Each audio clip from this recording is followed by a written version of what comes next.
Welcome back to the 30-second part of Debugging at Scale, where we understand the complexities that come with scale. To understand a small part of the responsibilities and positioning of Kubernetes, see this diagram of a simplified deployment. Kubernetes is massive.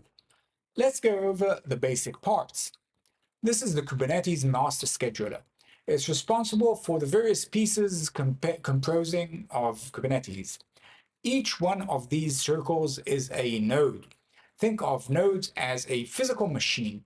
They can contain multiple pods within them. Think of a pod as one or more containers that are grouped together. The containers within the pod come and go together. They have a special relation amongst themselves. A good example here would be a container with your server code and another with an observability solution that checks the health of the container. If a server is stuck and needs restarting, Kubernetes will restart all the containers in the pod and not just one container. Of all this diagram, the one point that matters to us is the one that says your code. All of this diagram is mostly the purview of the DevOps team. When things fail, there is usually a system configuration problem or hardware problem. The failures we're looking for here are at the bottom of the chain. My goal isn't a get started tutorial. There are better resources for that. There are also many tools with which we can use Kubernetes effectively.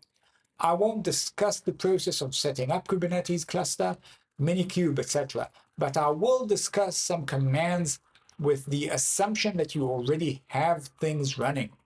The first step would be listing the pods. Pods are the Kubernetes units of work. We'll discuss them further soon. We can use commands like kubectl describe pod to get information about the pod and general details. Sometimes this would be enough to understand what's going on, but only if we've got a configuration problem.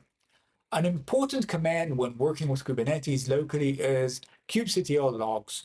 It lets us list logs for a specific container and even for a crashed container with previous. But why is it only important locally? Typically in production, your logs would be ingested and piped to a remote storage. In that case, the fact that you're using Kubernetes becomes irrelevant. You should be able to see the logs for all the containers in the cloud. There are special cases, but for the most part, container logs aren't as interesting in day-to-day production debugging. This assumes that you ingest logs, which you should, and that you are a developer.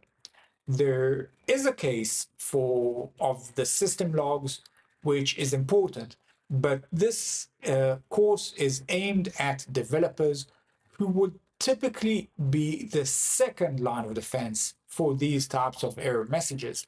If a container crashes because of configuration or a system level failure, then it requires a different skill set to track. I will cover some of these common things in this chapter, but very briefly. I want to stop for a second and revisit the core concept of why we need Kubernetes.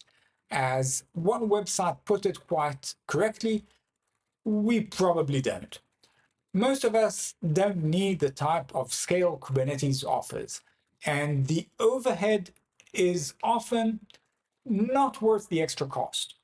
Many problems can be solved with a single virtual private server. Kubernetes makes simple solutions much harder. There's no question that many Kubernetes adopters are suffering from resume-driven development and are picking it up to bolster their CVs, not due to business needs, but there are some advantages that go beyond scaling that make Kubernetes an attractive deployment option for many cases, even where scale isn't a problem.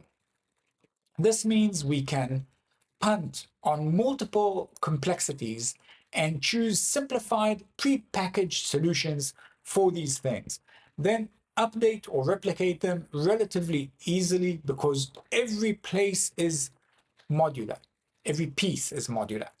Observability servers can be placed in the same pod as a separate container. This means they'll be physically near our application, but will still have a strong separation. We don't need to concern ourselves with the needs of observability during development process. The value proposition is compounded by the massive third-party ecosystem that's sprung around Kubernetes and the Cloud Native Computing Foundation. This ecosystem lets us integrate solutions, monitor, leverage infrastructure like never before. In our industry, being cloud neutral is somewhat of an inside joke. Vendors keep promising it, but deliver only partial solutions.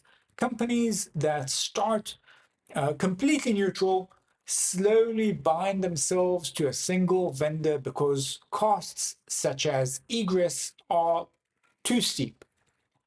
Kubernetes isn't vendor neutral, especially if you use vendor support for it. But it's a piece of the puzzle that lets you encapsulate individual problems. Those can be fixed individually and addressed moving forward. I hope this gave you a bit of a lay of the land around Kubernetes. In the next video, we'll delve into some of the core problems in Kubernetes and why it's so hard to debug it. If you have any questions, please use the Slack channel to ask them. Thank you.